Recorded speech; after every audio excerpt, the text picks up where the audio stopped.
Siento.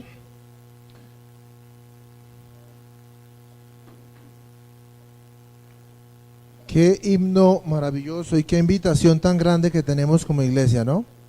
Levantarnos porque somos la iglesia del Señor y su Espíritu nos fortalece. A continuación, invitamos al pastor Andrés para la predicación de la palabra.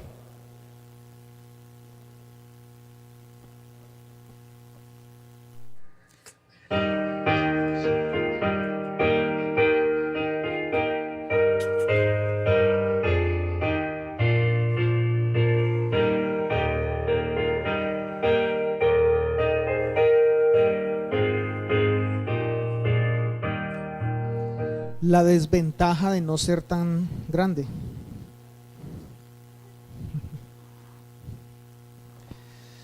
Bueno, Dios en esta mañana nos ha permitido presentarnos delante de Él como iglesia, y cuando estábamos en la primera parte del ayuno, recordábamos que el pueblo de Dios, la iglesia, ayuna cuando es necesario tener de parte del Señor su guía y su dirección.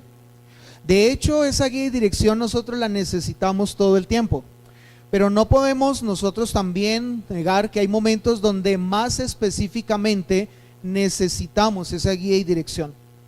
Y como iglesia, en el día de hoy nos hemos presentado y lo estamos haciendo en ayuno, porque queremos rogar que el Señor sea guiándonos frente a una necesidad que tenemos como iglesia y también a una responsabilidad que tenemos frente a toda una sociedad cristiana que nos rodea. ¿Cuál es? Bueno, esa necesidad es que nuestra iglesia cada día sea más una iglesia bíblica. Esa es nuestra necesidad. Y esa debe ser una oración constante de cada uno de nosotros, que esta iglesia donde el Señor a cada uno de nosotros nos ha puesto, nos ha traído a ser parte de ella, que seamos una iglesia cada vez más bíblica. Porque todos somos testigos que tristemente en medio de nuestra sociedad cristiana, muchas iglesias caminan hacia no ser una iglesia bíblica. Cada vez más nosotros escuchamos tristemente cómo las iglesias se desvían y colocan como prioridad la visión de un pastor o el sentir de una iglesia o el querer acomodarse a lo que una sociedad demanda. Así que es nuestro deber permanecer en ese ser una iglesia cada vez más bíblica para la gloria y la honra de nuestro Señor. Por eso entonces, desde esta mañana estamos en ayuno y la invitación es que así permanezcamos, recordando que ayunar no se trata de castigar el cuerpo, no se trata de entonces que el cuerpo aguante hambre para que presentemos delante del Señor un cuerpo que ha sido flagelado, para que entonces Él con mayor atención preste atención justamente a nuestra necesidad y responda. El ayuno no es una herramienta para doblar el codo de Dios y de esa manera Él responda a nuestra necesidad o clamor. El ayuno es para que el Señor sea recibiéndonos en su gracia y en su bondad delante de su presencia, y conforme a su voluntad y a esa buena bondad del Señor sea entonces guiando nuestra iglesia. Así que damos gracias al Señor por este tiempo que Él nos da como iglesia. Ahora yo quiero invitarles a que ustedes conozcan algunas cosas generales que quiero citar para introducir el mensaje en esta mañana. En 1886, un farmacéutico llamado John S. Pemberton creó un jarabe con extractos de hoja de coca y nuez de cola, buscando un remedio para problemas digestivos. Este jarabe fue mezclado con agua carbonatada, dando origen a la bebida que conocemos hoy como Coca-Cola. Y su propósito, después de convertirse en una de las bebidas más consumidas en el mundo, fue refrescar al mundo y marcar la diferencia. Así que si usted busca justamente en la página de Coca-Cola cuál es el propósito de esta empresa y de esta marca, es ese: refrescar al mundo y marcar la diferencia, además de ayudarles a muchos con problemas intestinales. En 1932 también, debido a una gran necesidad de tratamiento de enfermedades de transmisión sexual, se fundó el Hospital Universitario de la Samaritana por el profesor Jorge Enrique Cavalier. Y desde ese momento su propósito fue ofrecer servicios de salud integrales, seguros y humanizados, con un enfoque de investigación y atención médica de alta complejidad. ¿Conocen ustedes ese Hospital La Samaritana? Bien, ya conocen su propósito, o por lo menos el que ellos tienen publicado dentro de su manera de ser de entidad de salud. En 1983, César Castellanos inició la iglesia Misión Carismática Internacional con un grupo de oración de 8 personas, basándose en una visión profética de Génesis capítulo 12 versículo 2. Bueno, aquí hago un paréntesis. Este hombre creyó que era el segundo Abraham del siglo XX, porque escuchen de dónde él tomó esa visión. Y haré de ti una nación grande y te bendeciré y engrandeceré tu nombre y serás bendición. A él solo se le olvidó que este texto era exclusivamente para Abraham y nadie más.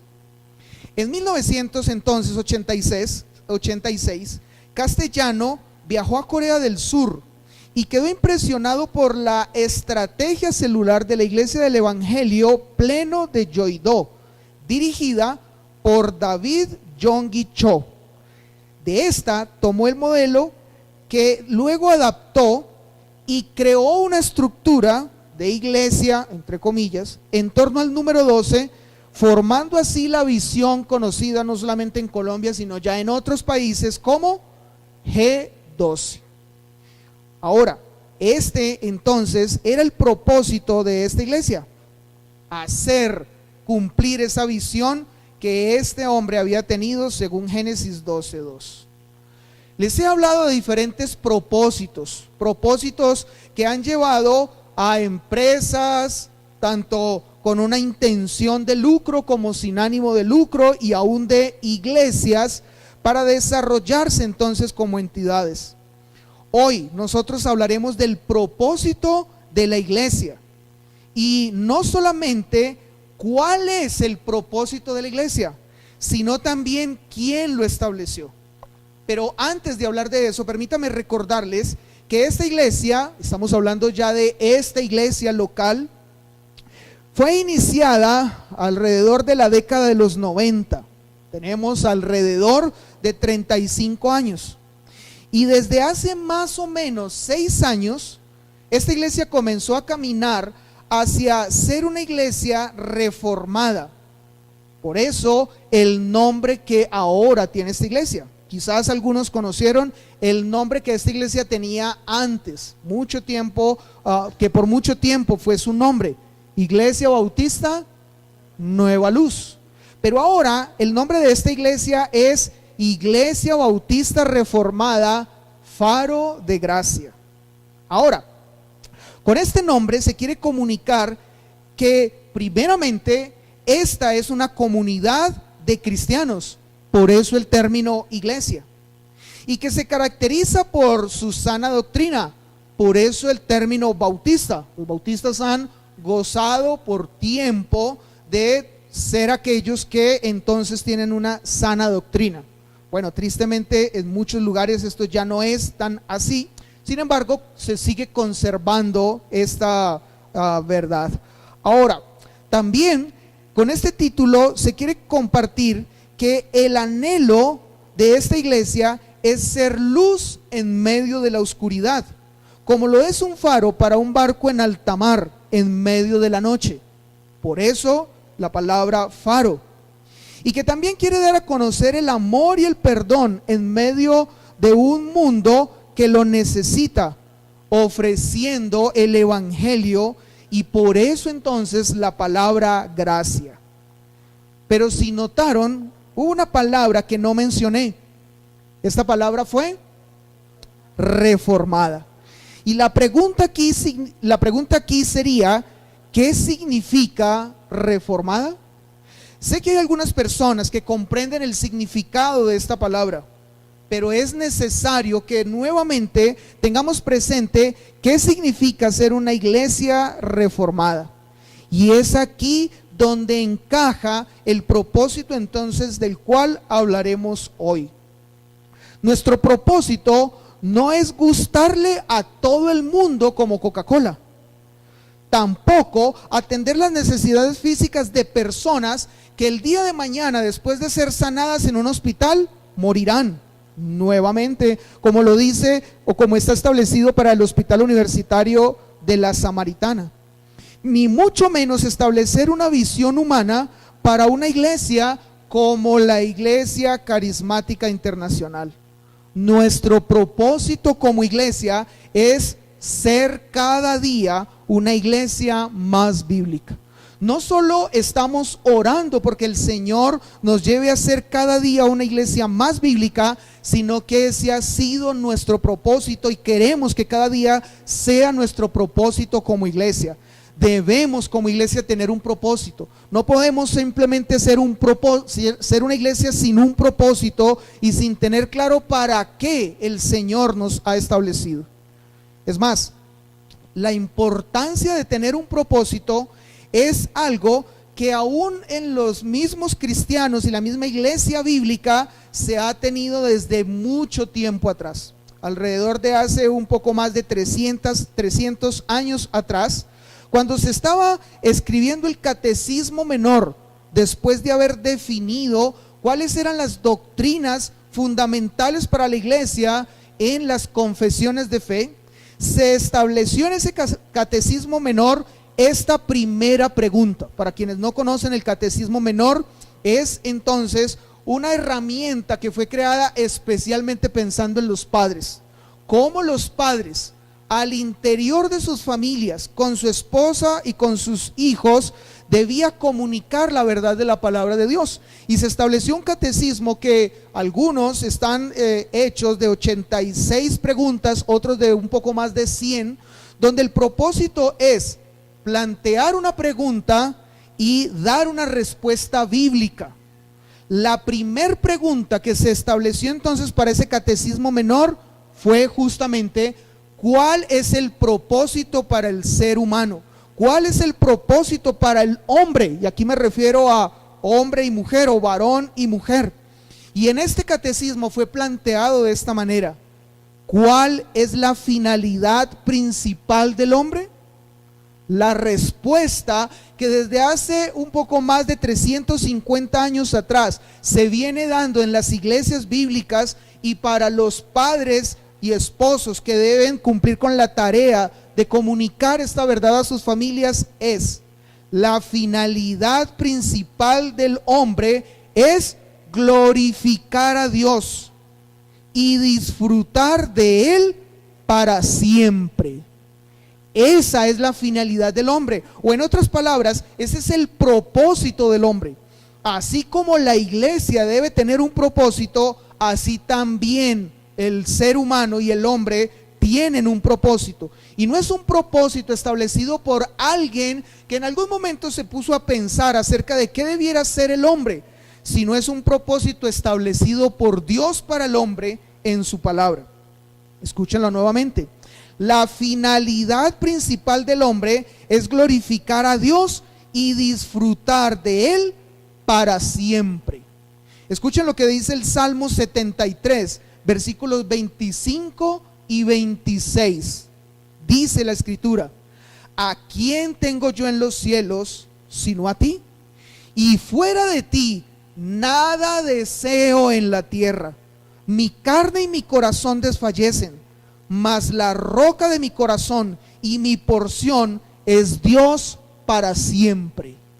Así que entonces el fin del hombre es tener una relación con Dios, glorificar a Dios y disfrutar de Él para siempre.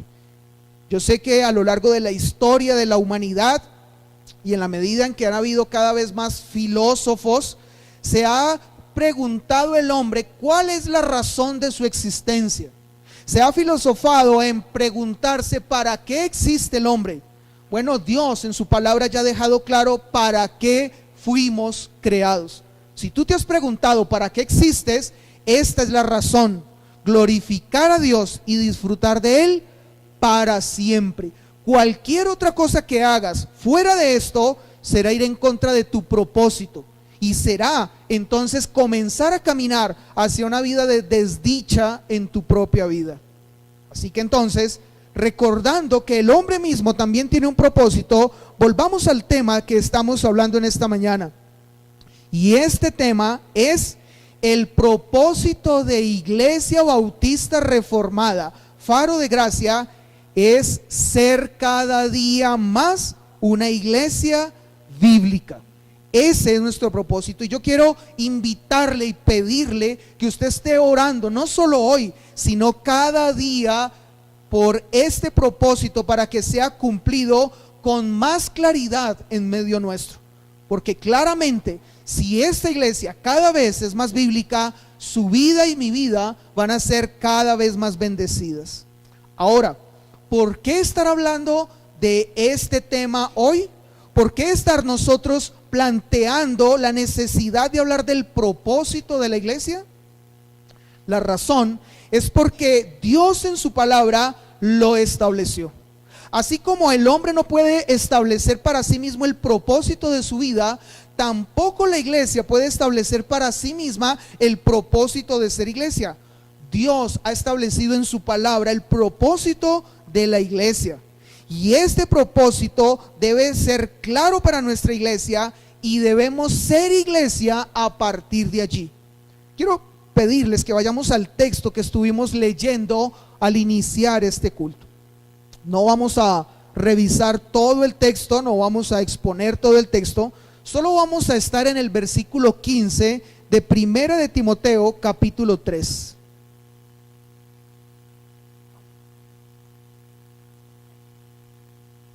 Primera de Timoteo capítulo 3 versículo 15. Y este texto entonces dice de la siguiente manera: para que si tardo, y estas son palabras del apóstol Pablo, sepas cómo debes conducirte en la casa de Dios, dirigidas a Timoteo, que es la iglesia del Dios viviente, columna y baluarte de la verdad. Nuevamente quiero leer el texto. Para que si tardo, sepas cómo debes conducirte en la casa de Dios, que es la iglesia del Dios viviente, columna y baluarte de la verdad. Oremos. Padre celestial, en esta mañana, delante de ti, delante de tu palabra, rogamos, Señor, que seas tú usándola a ella, y por tu espíritu abriendo nuestro entendimiento, para que podamos comprender, Señor, estas verdades que están en tu palabra, la manera como tú has establecido el cómo debemos ser iglesia y el propósito que debemos tener, para que a ninguno de nosotros se nos ocurra plantear o decir lo que la iglesia debe ser, sino tener oídos dispuestos para que entonces, al escuchar tu palabra, obedezcamos y seamos lo que tú has determinado en tu palabra que como iglesia debemos ser. Usa, Señor, a quien tú has determinado y responsabilizado en exponer tu palabra hoy, para que entonces, Señor, todos nosotros al escucharla digamos sí y amén. Amén. La primera carta del apóstol Pablo que escribió a Timoteo fue escrita alrededor del año 63 al 65 después de Cristo. Y esta carta fue escrita después de que Pablo fuera liberado de su primer encarcelamiento en Roma. Timoteo fue entonces un joven discípulo de Pablo, que justamente el apóstol Pablo había dejado en Éfeso para corregir errores doctrinales y fortalecer la iglesia frente a influencia de falsos testigos, de falsos maestros. En el primer viaje misionero del apóstol Pablo, él había llegado entonces a la ciudad de Éfeso y allí había establecido esta iglesia. Pero con el pasar del tiempo, esta iglesia estaba siendo entonces atacada por maestros que estaban enseñando cosas contrarias a las que Pablo había dado a conocer cuando había estado allí fundando esta iglesia. Y es por esa razón entonces que después de que él sale de la cárcel, coloca allí o manda allí a Timoteo para volver a hacer que la iglesia fuese encaminada en lo que la iglesia misma debía ser. Ahora, Éfeso, la ciudad de Éfeso, era clave para el mundo grecorromano. En el año 27 a.C., el emperador Augusto César había designado a Éfeso como la capital de la provincia romana en Asia, la que la convirtió entonces en un centro administrativo clave. Si creo ustedes han conocido acerca de la historia del Imperio Romano, saben que llegó un momento donde el imperio fue demasiadamente grande y era necesario entonces poder tener el control de todo el imperio. Pues hacia el oriente, la ciudad más importante del Imperio Romano era Éfeso. Ahora, esta ciudad era un punto de conexión entre el oriente y el occidente por su ubicación estratégica. Esta ubicación estaba cerca de la desembocadura de un río llamado Sistro, y esto facilitaba el comercio entre las provincias orientales y Roma. También Éfeso albergaba el templo de la Artemisa, o de la diosa Artemisa llamada Diana, una de las 7 maravillas del mundo antiguo, lo que convirtió entonces a Éfeso en un destino de peregrinación y culto. Algo así como en el día de hoy estuviésemos hablando de Popayán, ¿sí? Algo como esto era entonces esta ciudad de Éfeso. Ahora, todo esto estaba haciendo entonces que la iglesia de Éfeso estuviera siendo influenciada por el gnosticismo y también se estuviesen infiltrando a la iglesia enseñanzas falsas y contrarias a la palabra de Dios. Ahora, el propósito de esta carta está en que el joven Timoteo debía entonces instruir a la iglesia para que la iglesia de Éfeso se convirtiera justamente en una iglesia bíblica.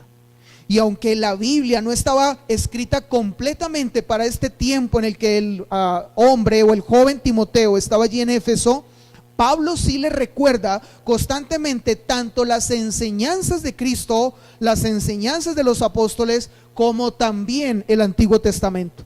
Todo esto indicando entonces que la preocupación de Pablo era que Éfeso fuese una iglesia bíblica conforme a lo que había sido enseñado por el mismo apóstol Pablo. Esto entonces convertía a esta iglesia en una iglesia apostólica y bíblica. Pero ¿por qué era necesario entonces que esto se hiciera con tanta urgencia y dándole toda esta importancia? Ya lo hemos dicho, porque esta iglesia, por la influencia que tenía de su alrededor, se estaba desviando y estaba perdiendo su primer amor. Apocalipsis capítulo 2, versículos 2 al 5 nos muestra una carta que fue escrita a Éfeso. Algunos, como en una ocasión lo estudiamos, dicen que esta carta de Apocalipsis 2 es la segunda carta a Éfeso, así como hay segunda Tesalonicenses también. Apocalipsis 2, 2 al 5 nos lleva entonces a colocar en claro ¿qué era lo que estaba mayormente pasando en Éfeso? Dice: yo conozco tus obras. Estas son palabras del Señor Jesús a la iglesia de Éfeso. Y tu arduo trabajo y paciencia, y que no puedes soportar a los malos, y has probado a los que se dicen ser apóstoles y no lo son, y los has hallado mentirosos, y has sufrido y has tenido paciencia, y has trabajado arduamente por amor de mi nombre, y no has desmayado. Pero tengo contra ti que has dejado tu primer amor. Recuerda, por tanto, de dónde has caído, y arrepiéntete, y haz las primeras obras, pues si no, vendré pronto a ti, y quitaré tu candelero de su lugar, si no te hubieres arrepentido. ¿Qué entonces estaba sucediendo con la iglesia de Éfeso? Se estaba desviando. Estaba olvidando la razón para qué existía. Estaba dejando atrás la razón de deleitarse en aquel que les había salvado y les había hecho iglesia. Así que al nosotros ver la realidad que estaba enfrentando Éfeso y colocarnos nosotros en los zapatos de esta iglesia, creo que no nos queda otra opción de concluir algo como esto: puede ser que a nosotros también nos pase lo mismo. Es más, tendríamos nosotros que hacernos la pregunta: ¿nos pasa lo mismo? ¿Será que como iglesia nosotros estaremos en algún momento dejándonos desviar, dejándonos de apartarnos de la escritura? ¿Será que en algún momento nosotros estamos cayendo en el escuchar los pensamientos o las ideas o las enseñanzas de mentes humanas y no de la palabra de Dios? ¿Será que es necesario que seamos llamados entonces otra vez a volver a la escritura? Puede ser que hoy no, y la oración es que hoy no sea así, pero eso no significa que el día de mañana no estemos quizás atravesando por algo como esto. Tristemente, muchas iglesias que han empezado siendo fuertes en el basarse y cimentarse en la palabra de Dios, con el tiempo se han desviado. Así que entonces debe ser siempre nuestra oración que nuestra iglesia no se desvíe, y que el propósito de nuestra iglesia sea cada día ser más bíblicos. Ahora, esto no es algo solamente para la iglesia, esto también es algo para cada uno de nosotros. ¿Cree usted que usted mismo, en su relación con el Señor, en su necesidad de conocer al Señor y conocer su palabra, usted necesita ser cada vez más bíblico? Claro que sí. Todos necesitamos ser más bíblicos, cada vez más estar cimentados en la palabra del Señor. Ahora, este propósito entonces es algo que nosotros no debemos olvidar, porque gradualmente podemos estarnos apartando de la palabra de Dios sin darnos cuenta. Y es allí donde cobran importancia las palabras del apóstol Pablo a Timoteo. No dejen de estar colocando su atención en la primera carta a Timoteo, el capítulo 3 que leímos y el versículo número 15. Dice nuevamente allí el texto que estamos leyendo: para que si tardo, palabras de Pablo.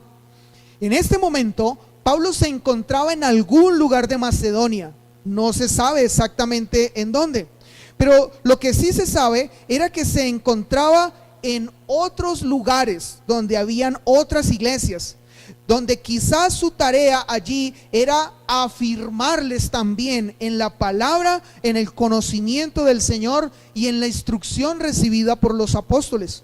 Muy seguramente Pablo se encontraba en otras iglesias hermanas, como la iglesia de Filipo o la iglesia de Tesalónica o aún la iglesia de Berea. Todas estas iglesias estaban en esa provincia de Macedonia.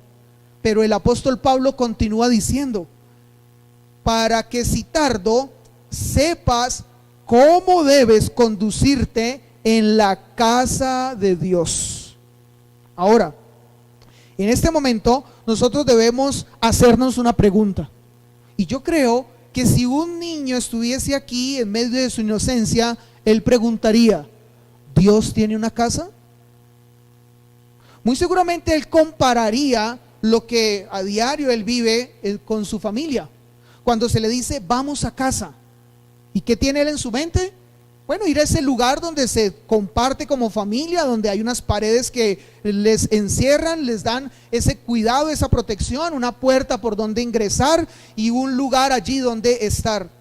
Un niño entonces, escuchando esa pregunta o ese planteamiento, haría esta pregunta: ¿Dios tiene una casa?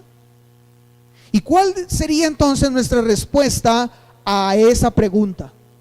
¿Sí o no? Bueno, si quisiésemos teológicamente tratar de responder esa pregunta, nos meteríamos en un aprieto, porque Dios no puede ser encasillado. Dios no puede ser colocado en un lugar donde se le pueda limitar. Sin embargo, Dios sí tiene una casa. Dios sí tiene un lugar donde Él habita. Y claramente entonces de esto es que el apóstol Pablo le está hablando a Timoteo.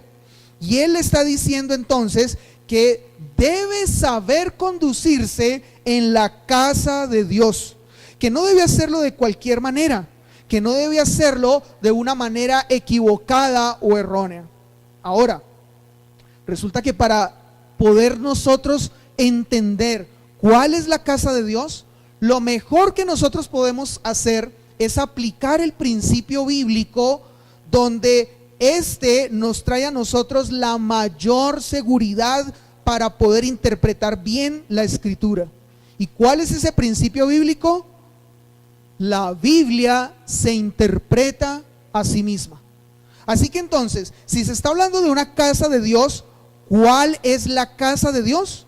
Pues el mismo texto, cuando continuamos leyendo, nos dice cuál es la casa de Dios. Y de esa manera la Biblia se interpreta a sí misma. Dice o continúa diciendo el apóstol Pablo que es la iglesia del Dios viviente. Así que entonces, si un niño, si nuestro hijo de 5, 6 años nos dice: ¿Dios tiene una casa?, la respuesta es sí. No una casa en la que se le pueda encasillar, uno de los apartamentos en los días de hoy que son hasta de menos de 30 metros cuadrados, donde simplemente para que uno entre, todos los demás que están adentro tienen que salir, no caben.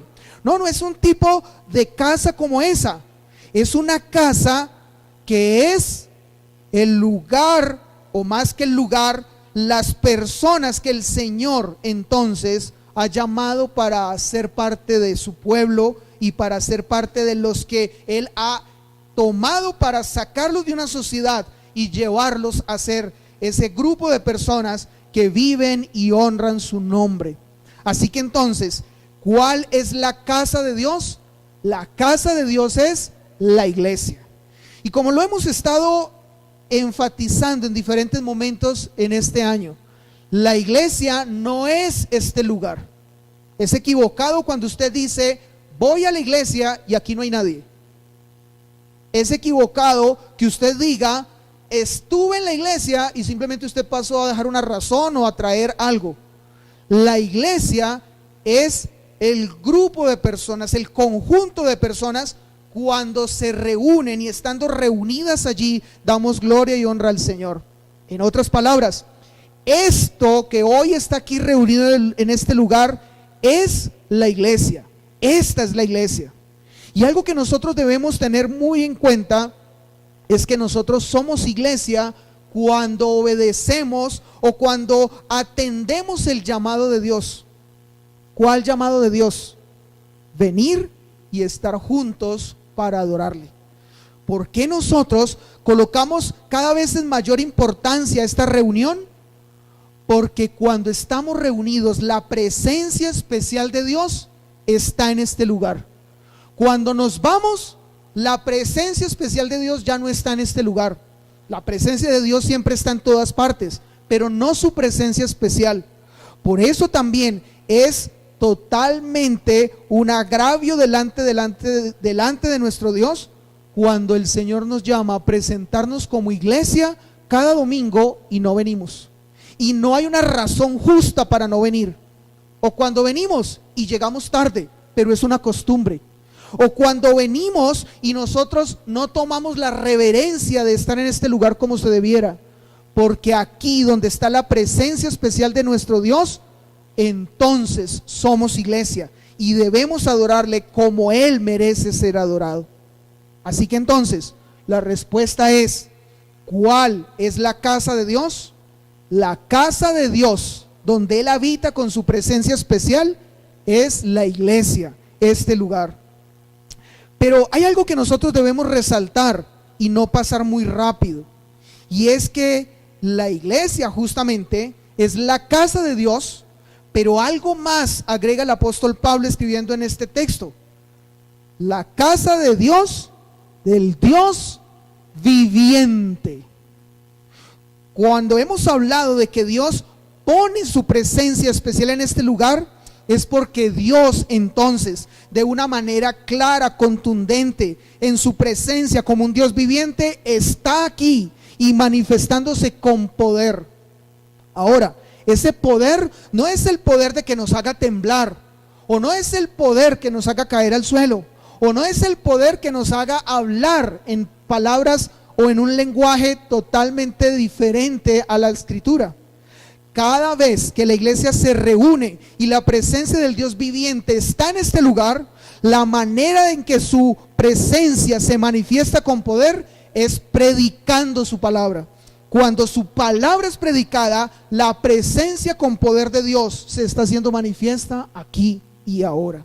Primera de Corintios capítulo 3 versículo 9 dice lo siguiente: porque nosotros somos colaboradores de Dios y vosotros sois labranza de Dios, edificio de Dios. Nuevamente el apóstol Pablo, pero ahora escribiéndole a los corintios, les habla de que ellos son aquellos que en medio de la reunión, cuando ellos están adorando a Dios, la presencia de Dios está en medio de ellos, porque ellos son el edificio de Dios. Pero si avanzamos unos versículos más, al versículo 16 también de 1 Corintios 3, encontramos: ¿no sabéis que sois templo de Dios y que el Espíritu de Dios mora en vosotros? Y en algunos momentos este texto se ha planteado como que si fuera una referencia individual, como si fuera palabras a cada persona. Cada uno de ustedes son templo de Dios y el Espíritu de Dios mora en vosotros. Pues bien, aunque esto es una manera de aplicar este texto, realmente lo que el apóstol Pablo le está diciendo a los corintios es: cada vez que la iglesia se reúne, cada vez que la iglesia está junta en un mismo lugar, son templo de Dios. O la mejor manera para ser templo de Dios es estando reunidos, porque cuando están reunidos, el Espíritu de Dios mora en vosotros. Así que entonces, esto es algo que nosotros no podemos dejar de ver. La casa de Dios es la iglesia, y en la iglesia habita el Dios viviente, y por eso nosotros debemos gozarnos y debemos deleitarnos en esa presencia de Dios en medio de nosotros. Pero nosotros entonces no debemos tomar a la ligera el ser iglesia, y por eso nosotros no debemos simplemente pensar que somos iglesia, una más y ya. Debemos nosotros tener claro si somos iglesia y la presencia especial de ese Dios viviente está en medio nuestro, ¿qué tipo de iglesia debemos ser? ¿Qué tipo de iglesia debemos nosotros tener? ¿Qué característica fundamental debemos nosotros tener como iglesia? Y la respuesta está en el propósito que estamos hablando. ¿Cuál? Debemos ser una iglesia que cada vez seamos más bíblicos. ¿Por qué razón? Porque si hay una manera como Dios gobierna su iglesia, es por medio de las escrituras. Dios gobierna su iglesia por medio de las escrituras. Justamente esto es lo que le está diciendo el apóstol Pablo a Timoteo. Debes saber cómo conducirte en la casa de Dios, porque la casa de Dios es entonces esa iglesia donde en ella la verdad está presente. Y eso es lo que vamos a seguir mirando también un poco más adelante. pero allí Dios gobierna por medio de su palabra y por medio de la obediencia a ella. Ahora, cuando nosotros entonces entendemos esta verdad, la conclusión más lógica que debe haber es: en la casa de Dios, o en otras palabras, en la iglesia donde Dios habita en su presencia viva, ¿podemos comportarnos de cualquier manera?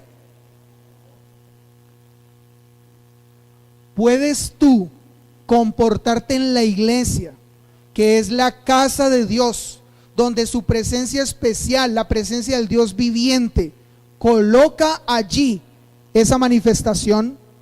¿Puedes tú comportarte de cualquier manera en la casa de Dios? La respuesta es no. Sin embargo, cuéntame una cosa. ¿Yo puedo ir a tu casa y en tu casa yo hacer lo que quiera? ¿Qué pasaría si tú me invitas a comer un tamal en tu casa y yo gustosamente me como ese tamal, y después de comerme el tamal dejo las hojas del tamal en tu sofá y me voy?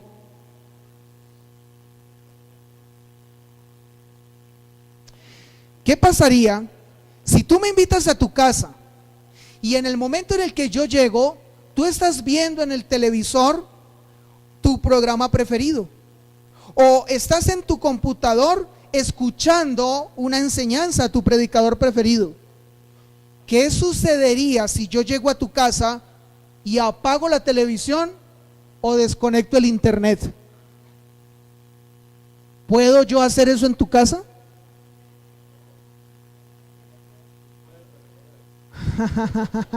Gracias. Ahora, ¿qué pasaría si yo voy a tu casa y después de pasar un tiempo de compartir contigo y con tu familia, me voy y dejo la puerta abierta para que cualquiera que desee entre? ¿Puedo hacer en tu casa lo que yo quiera? La respuesta es no. Yo no puedo hacer en tu casa lo que yo quiera, pues mucho menos tampoco puedo hacer en la iglesia de Dios lo que yo quiero. Tampoco yo puedo hacer en la casa de Dios lo que a mí se me ocurra. Por eso el apóstol Pablo, otra vez escribiéndole a Timoteo, le dice: para que sepas cómo debes conducirte en la casa de Dios. Ahora, ¿era Timoteo un joven grosero, altanero, irrespetuoso? ¿Era el joven Timoteo un joven que no le importaba el qué dirán y simplemente vivía su vida como le parecía? La respuesta es no. Timoteo, justamente por su educación, tanto de su abuela como de su mamá, había sido entonces un joven de ejemplo. Y justamente por ese tipo de ser joven era que Pablo había fijado su atención en él y lo había llevado para convertirse entonces en un discípulo de Pablo. Así que entonces no es que Pablo le esté escribiendo a un joven que es grosero en su manera de comportarse, y lo que está haciendo es jalándole las orejas para que él sepa cómo conducirse en la iglesia. Le está escribiendo a un joven piadoso, deseoso de agradar a Dios, deseoso de vivir para la gloria y la honra de Dios. Sin embargo, Pablo le dice: sepas cómo debes conducirte en la casa de Dios. Pero la pregunta es: ¿cómo debía conducirse Timoteo, siendo un buen hombre, un joven ejemplar? ¿Cómo debía conducirse en la casa de Dios? ¿Cómo debía él, siendo el pastor que había sido colocado en la iglesia de Éfeso, cómo debía él actuar y liderar esta iglesia? El término griego para conducirse en este texto es el término anastrapestía, que significa comportarse o vivir. Él le está diciendo cómo debes vivir estando allí en la iglesia de Éfeso. Y él se estaba refiriendo, el apóstol Pablo, a la manera en que tanto él como el resto de creyentes de la iglesia deben comportarse dentro de la iglesia, pero no solo en una conducta externa, no solo de la manera como los otros los observan, sino también con una conducta de plena obediencia del corazón. Esto es entonces lo que el apóstol Pablo le insiste a Timoteo. Pero quiero que escuchen lo que dijo Lutero justamente de esta enseñanza. Él dijo: la iglesia debe ser el lugar donde la palabra de Dios se enseña con fidelidad, sin añadidos humanos ni corrupción doctrinal, para ser obedecida plenamente. También Calvino, hablando de este mismo texto, enseñó: la iglesia es el medio por el cual Dios preserva y difunde su verdad en la tierra, en la medida en que ella se mantenga fiel a la enseñanza bíblica y no a tradiciones humanas. Así que entonces, tanto estos hombres como muchos otros veían la iglesia como algo de suma importancia y de mucho respeto. ¿Cómo debía conducirse el joven Timoteo en la iglesia de Dios, en la iglesia de Éfeso? Pues bien, el apóstol Pablo, en otra carta que él mismo escribe 2 años después, nuevamente hace mención de esta manera a ese mismo comportamiento. Segunda de Timoteo, capítulo 3, versículos 16 y 17. Un texto que yo creo muchos de ustedes saben y recuerdan. 2 años después, otra vez, el apóstol Pablo le enfatiza a Timoteo y le habla de la importancia de la escritura y le habla de la importancia de sujetarse y someterse a la escritura, porque la escritura tiene que ser entonces la que cada día más moldee, transforme y lleve adelante la iglesia. Dice segunda de Timoteo 3, 16, 17: toda la escritura es inspirada por Dios y útil para enseñar, para redarguir, para corregir, para instruir en justicia, a fin de que el hombre de Dios sea perfecto, enteramente preparado para toda buena obra. ¿Y por qué el apóstol Pablo le está hablando de esto a Timoteo? Porque el apóstol Pablo le está diciendo: todo lo que necesitas, no solamente tú, sino todo creyente de la iglesia de Éfeso, todo lo que todo cristiano necesita para ser el cristiano que honre a Dios con su vida, está en la escritura. La escritura lo dice, y es necesario que tú proclames, enseñes y des a conocer esto. Nadie debe colocar su atención o su mirada en algo fuera de la escritura, sino la escritura es la que debe ser la que moldee la vida de cada creyente. En otras palabras, la que haga que la iglesia cada día sea transformada por el Señor, y de esa manera entonces se viva conforme a como Dios lo ha establecido. De ahí entonces el volver a pensar cuál es el propósito de la iglesia y cuál debe ser nuestro propósito de iglesia. Tanto para la iglesia de Éfeso, que era una iglesia bíblica, este propósito no debía dejar de ser visto o mirado. Lo mismo que para nosotros hoy. Nuestro propósito debe ser que seamos una iglesia cada vez más bíblica. Que todo lo que se predique desde este púlpito sea la palabra de Dios. Que las conversaciones que tengamos entre nosotros sean a la luz de la palabra de Dios. Que cuando nosotros vayamos y estemos en nuestras casas, en nuestras familias, se hable de la Biblia y la palabra de Dios. Que nuestras propias vidas sean confrontadas con la palabra de Dios de manera personal. Que lo que se grabe en nuestra mente y en nuestro corazón día a día sea la palabra de Dios. La palabra de Dios tiene que ser el todo para nuestra vida, nuestra norma de fe y práctica, como ha sido declarado por muchos años en iglesias bíblicas. Ahora,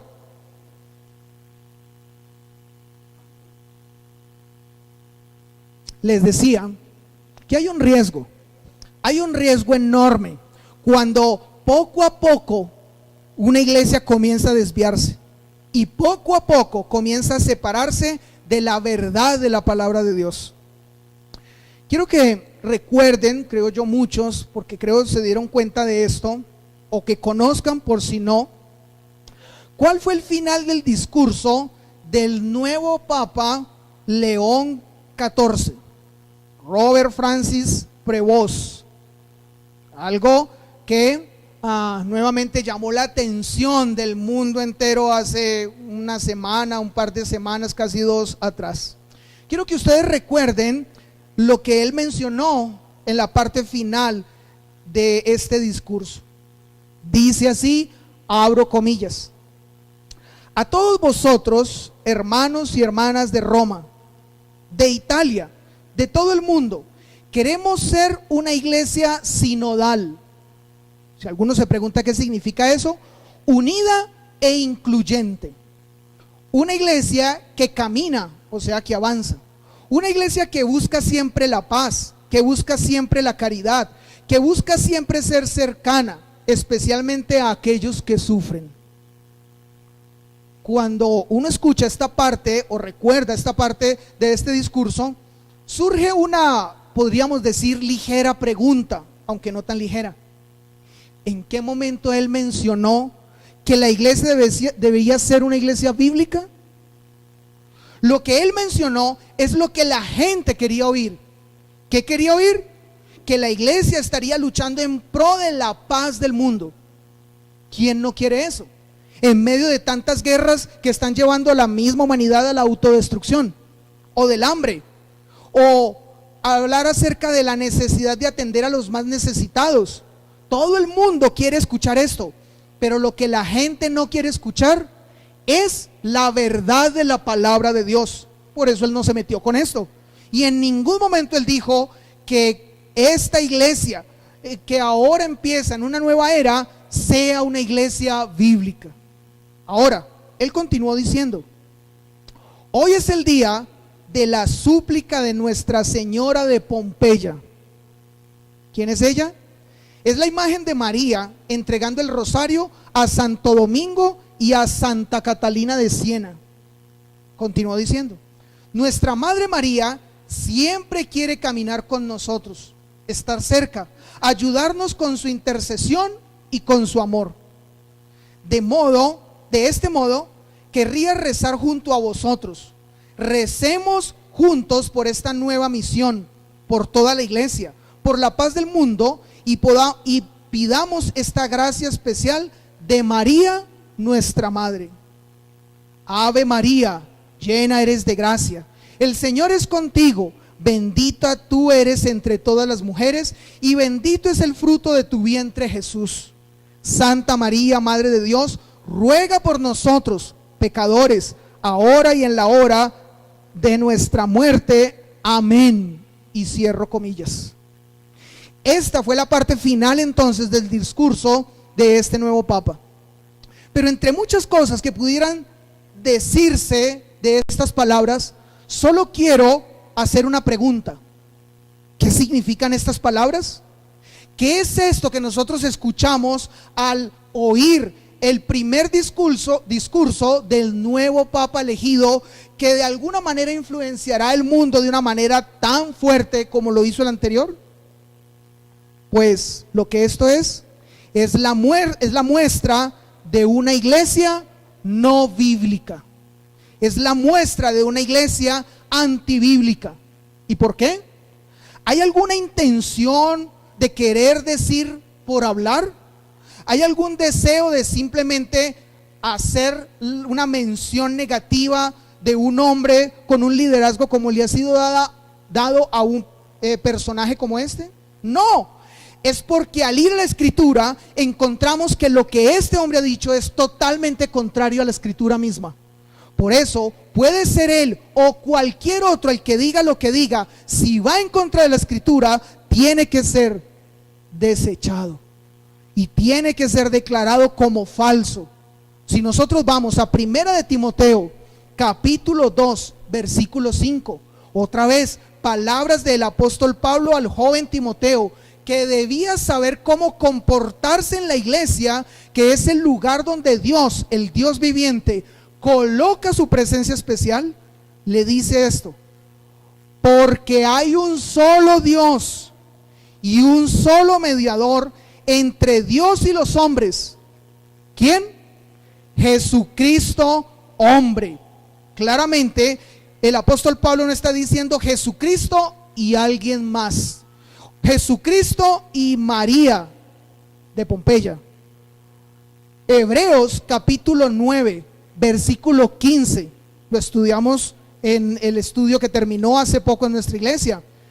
Dice al inicio de este versículo, y lo leo en la Nueva Biblia de las Américas: por eso Cristo es el mediador de un nuevo pacto.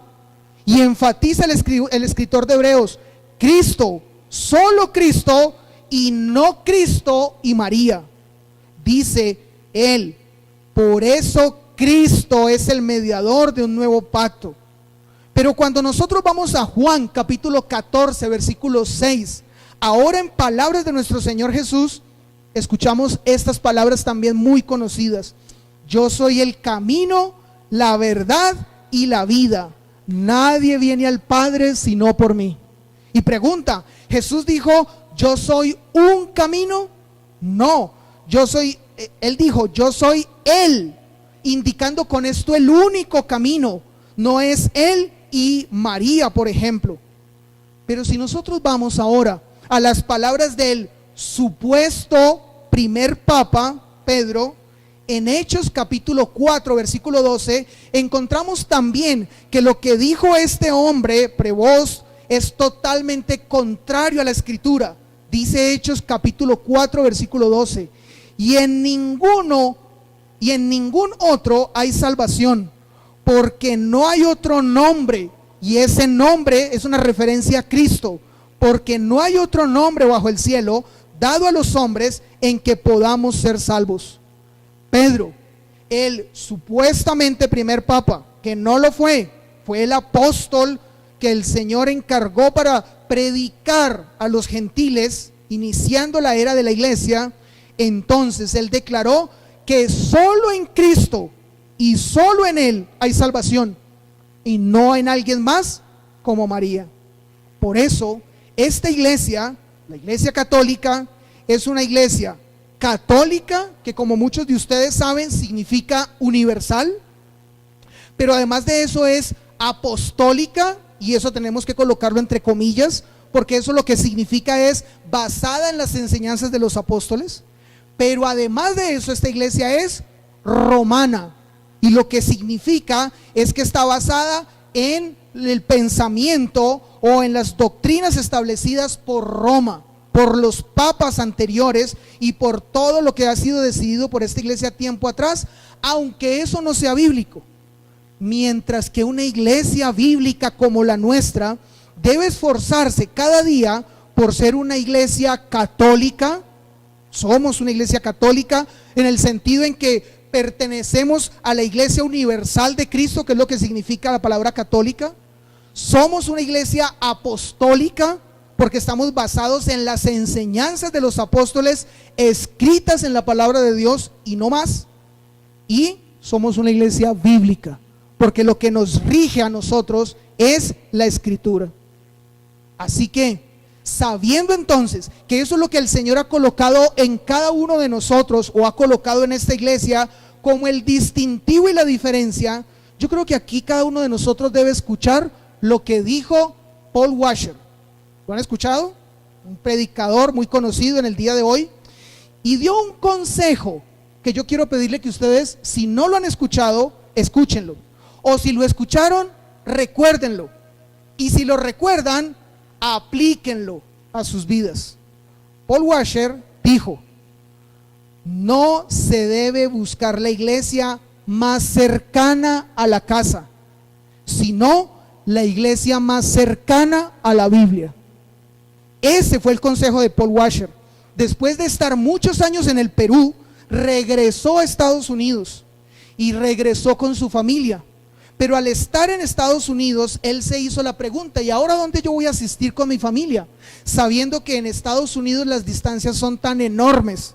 Pues bien, cuando él estaba en ese proceso de decidir a qué iglesia pertenecer, él entendió esto y lo dejó como consejo: no se debe buscar la iglesia más cerca a la casa, se debe buscar la iglesia más cerca a la Biblia. Y eso es lo que tiene que entonces dirigir tu propia vida y la de tu familia. Ahora, ¿es este consejo relevante? La respuesta es claro que sí, porque la iglesia bíblica debe tener claro lo que termina diciendo este versículo 15 de la carta del apóstol Pablo en el capítulo 3. ¿Qué termina diciendo este versículo? Una iglesia bíblica en donde la presencia de Dios es puesta, la presencia de ese Dios vivo. Esa iglesia es una iglesia que se preocupa por ser columna y baluarte de la verdad. ¿Y por qué? Porque eso es lo que Dios ha determinado para ella. El propósito de la iglesia es que ella debe ser columna y baluarte de la verdad. O en otras palabras, debe ser una iglesia que cada vez sea más bíblica. Ahora, la pregunta es, ¿qué es columna y qué es baluarte? ¿Qué significan estas dos palabras que el apóstol Pablo escribe a Timoteo? Bueno, yo quiero que vayamos a mirar lo que estas palabras significan. El Salmo, capítulo 119, versículo 160, dice lo siguiente: la suma de tu palabra es verdad, y eterno es todo juicio de justicia. El salmista con estas palabras está hablando del peso, de la importancia de la palabra de Dios. Y está diciendo que la palabra de Dios es enorme, o en otras palabras, que tiene una enorme autoridad. Pero también haciendo referencia a la palabra de Dios, Juan capítulo 17, versículo 17, nos presenta a nosotros una parte de la oración de Jesús por sus discípulos y por la iglesia, o los que creerían después de ellos. Este texto dice: santifícalos en tu verdad, tu palabra es verdad. Con esto indicando entonces la importancia de lo que haría la palabra de Dios en la vida de la iglesia misma, o de los que creerían en la palabra del Señor. Así que pregunta, ¿qué es verdad? ¿Qué es lo que el apóstol Pablo quería mencionar o tener en su cabeza cuando usa esa palabra verdad en el texto de Timoteo? La palabra griega para verdad es aletheia, y este término significa autenticidad, veracidad, y se refiere a la absoluta verdad de Dios revelada en su palabra. Así que entonces, cuando el apóstol Pablo está usando esta palabra, está diciendo: hay algo que tiene que ser cuidado sobremanera, hay algo que tiene que ser soportado de una manera muy especial para que nunca pierda su vigor, para que nunca pierda su fuerza, su fortaleza, para que nunca pierda su poder. Y quien cumple la tarea de que la palabra no pierda eso es la iglesia misma. Por eso él le dice a Timoteo: la iglesia de Éfeso debe ser columna y baluarte de la verdad. Por eso hoy el apóstol Pablo, o el Espíritu Santo, a través de su palabra nos dice como iglesia: esta iglesia, Iglesia Bautista Reformada, Faro de Gracia, debe ser columna y baluarte de la verdad. ¿Pero qué es columna? El término griego es estilos, es el término que usa el apóstol Pablo, y este término se refiere literalmente a un pilar. Ahora, si alguno no sabe qué es un pilar, cuando salga, mire toda la construcción que está aquí a nuestras espaldas y va a encontrar muchos ejemplos de pilares. Ese es un pilar. Ahora, el apóstol Pablo está diciendo entonces que la tarea de ese pilar es ser estructura que sostiene y da estabilidad a un edificio. Por eso entonces Pablo le dice a la iglesia de Éfeso que debe ser soporte de la verdad, de la Biblia, y le enfatiza que debe proclamar con esa misma verdad y veracidad las enseñanzas de los apóstoles y de Dios mismo. Cuando nosotros vamos al texto de Apocalipsis, en el que hace un momento estábamos, pero ahora en el capítulo 3, versículo 12, en su primera parte, hay una promesa muy hermosa para aquellos que en su corazón entienden la gran importancia y responsabilidad de ser pilar, de ser columna de la verdad. Y esa promesa es esta: al que venciere, yo le haré columna en el templo de mi Dios, y nunca más saldrá de allí. Una de las cosas que esta iglesia debe anhelar es justamente eso. Una de las cosas que esta iglesia debe anhelar es permanecer siendo esa columna y permanecer siendo ese sostén. ¿Para qué? Para que algún día podamos estar en esa presencia del Señor por siempre, por haber cumplido nuestra tarea de la manera correcta. Pero además de eso, dice: y baluarte. No solamente con respecto a la verdad debe ser columna la iglesia, sino también baluarte. Y el término griego usado allí es edroioma, es el término. Y lo que eso significa es fundamento, apoyo, sostén. Y este término enfatiza que la iglesia debe ser soporte justamente de la verdad, como dijo el término anterior. Y es entonces ese soporte sólido que preserva y proclama la verdad sin divisiones ni desviaciones. Y aunque estos dos términos en el idioma griego son sinónimos, permítame no solo mostrarle lo que en el término griego eso significa, sino también en el hebreo, en el Antiguo Testamento. En el Antiguo Testamento, ser baluarte no era propiamente sinónimo de ser sostén o columna. En el Antiguo Testamento, ser baluarte era sinónimo de defensa. Segunda de Crónicas, capítulo 26, en el versículo 15, su primera parte dice lo siguiente: e hizo en Jerusalén máquinas inventadas por ingenieros para que estuviesen en las torres y en los baluartes para arrojar saetas y grandes piedras. Una de las cosas que hizo el pueblo de Israel para las batallas y defenderse en las guerras era hacer baluartes. ¿Y qué es un baluarte? Voy a traer esta imagen a ustedes hoy por si de pronto no me he hecho entender. Creo que si no hemos visto el castillo de San Felipe de manera presencial al estar allí en Cartagena, quizás lo hemos visto en imágenes, en videos. Y no sé si ustedes han visto que en las esquinas del castillo hay unas torres que están en las esquinas. Y esas torres cuentan una historia. La historia que cuentan esas torres es que allí se resguardaban los soldados para cuando venían entonces los barcos con los españoles.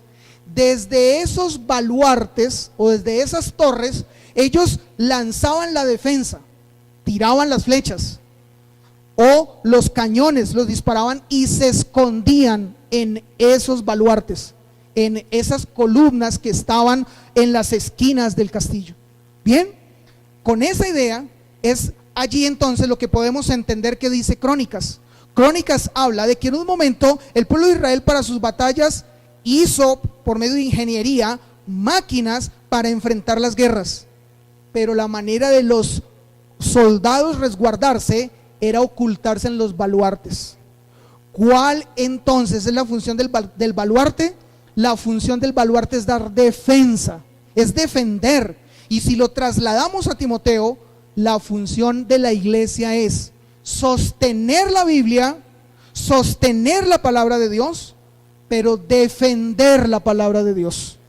Y eso se resume en que nosotros entonces como iglesia debemos ser una iglesia que cada vez sea más bíblica, que cada vez conozcamos la palabra de Dios, que cada vez profundicemos más en la escritura, que cada vez cada uno de nosotros entienda las verdades reveladas y reflejadas en la escritura, y que claramente nosotros podamos dar defensa del evangelio frente a cualquier persona que nos pregunte de lo que dice en la palabra misma del Señor. De esta manera nosotros podemos ser entonces una iglesia cada vez más bíblica. Una iglesia bíblica no es la que trae la Biblia cada 8 días debajo del brazo. Una iglesia bíblica no es la que se tiene en medio de nosotros, rayada o subrayada con muchos colores. Una iglesia bíblica es la que toma la escritura, la guarda en la mente y en el corazón y vive conforme a ella. Y defiende esa palabra y también es el sostén de esa misma palabra para bendición de esta iglesia y de los que nos rodean. Puede ser que seamos señalados porque otros digan que decimos la mentira, pero si nos sostenemos en que lo que decimos es la palabra de Dios, pues siempre estaremos diciendo la verdad. Así que les invito a que entonces cada uno de nosotros esté orando porque esta iglesia sea una iglesia cada vez más bíblica. Pero no solo eso, les invito a que cada uno de nosotros esté orando para que nuestras vidas cada día sean más bíblicas.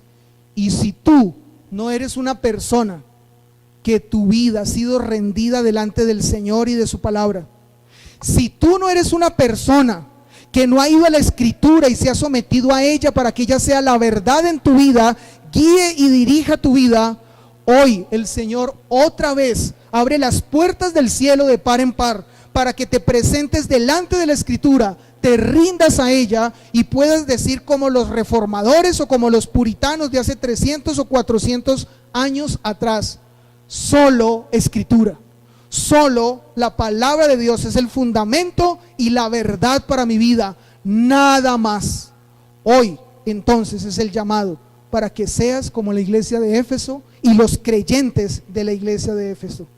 Ve a Cristo, ve a Él en arrepentimiento y fe y preséntate como aquel que necesita que su palabra transforme tu vida. Oremos. Padre Celestial, te damos gracias, Señor, por tu palabra. Y entendiendo, Señor, que tu palabra es profunda, entendiendo que tu palabra, Señor, es de necesidad de estudio, entendiendo, Señor, que tu palabra es una palabra compleja, que tiene la mente del Dios vivo, nosotros no debemos simplemente mirarla en las superficialidades. Debemos ser una iglesia que cada día vayamos a ella y sea tu palabra la que nos haga ser una iglesia más bíblica. Señor, hoy te pedimos perdón. Hoy, Señor, nos presentamos en un ruego, Señor, de perdón y misericordia tuya sobre nosotros, por habernos desviado, por habernos, Señor, apartado de tu palabra, por no colocar tu palabra como el centro de nuestra vida, por nosotros colocar nuestro pensamiento y colocar nuestro criterio frente a lo que creemos que debe ser la iglesia. Perdónanos, Señor. Por muchos años se caminó así, pero hoy, Señor, nos presentamos delante de ti en este ruego, en el ruego, Señor, de ser una iglesia bíblica. Que tu palabra frente a nuestros ojos sea la que gobierne y la que diga el camino. Y te pedimos, en las cosas que nosotros debamos ser transformados, en las cosas en las que nosotros debamos ser moldeados, las cosas en las que debemos volver a ser llevados para regresar al camino, te rogamos, hazlo. Que en nosotros se cumplan las palabras del salmista: ve si en nosotros hay camino de perversidad y guíanos, Señor, al camino eterno. ¿De qué vale ser una iglesia que sea muy conocida o una iglesia que se acomode al pensamiento y al anhelo de las personas, cuando nos separamos y nos apartamos de tu palabra? Señor, te rogamos, oye nuestra oración, una oración que es bíblica, una oración que va conforme a tu voluntad. Oye nuestra oración y guíanos, Señor, hacia la verdad de tu palabra. Que cada día seamos una iglesia más bíblica. Y también te ruego por aquellos, Señor, que tu palabra no es su fundamento. Te ruego por aquellos que tu palabra no es su sostén. Te ruego, Señor, que tu palabra doble esos corazones duros y esos corazones orgullosos. Te ruego, Señor, porque haya en ellos una confrontación por tu palabra y que sus vidas, Señor, sean llevadas por causa de tu palabra misma delante de ti de rodillas. No vale la pena pelear, Señor, con tu palabra. Lo que vale es presentarnos en humillación y reconocer que tu palabra es verdad y que solo tu palabra es la que transforma el corazón. Y eso es lo que nos da la vida eterna. Así que por ellos y por nuestra iglesia, nuestra oración en esta mañana es que nos lleves a ser cada día más una iglesia bíblica. Amén.